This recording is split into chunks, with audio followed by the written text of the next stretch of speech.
In today's video, I'm going to teach you how to replace documents in Docusign templates without losing fields. 5 minutes. Let's jump right in.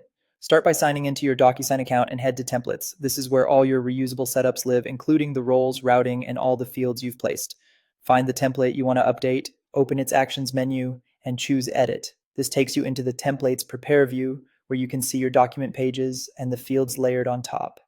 On the document thumbnail you want to update, click the three-dot menu and select Replace.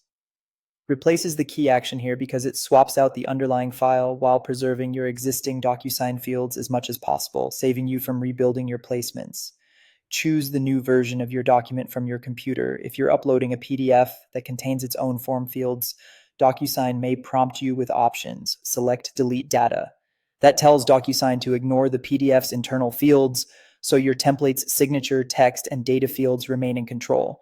If you don't choose this, the PDF's fields might override or conflict with what you've already configured. After the file uploads, click Next to Review.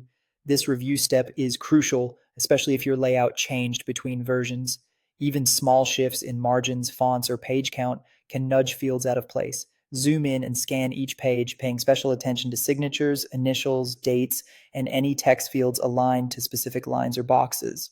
Use the alignment guides to fine-tune placement and nudge fields slightly if needed so they sit cleanly in the intended spots.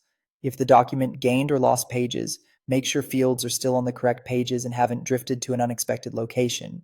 While you're reviewing, confirm that recipient assignments are correct. Your template roles and routing order should carry over automatically, but it's smart to glance at the recipient selector and make sure each field is still tied to the right person.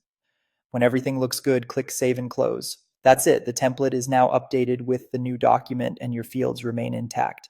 The next time you use this template to send for signature, it will reference the new file without requiring you to rebuild your field layout. Quick tip before we wrap: if you regularly update documents, keep version names consistent and make small layout changes intentionally, as that makes field review faster. Thanks for watching and happy templating.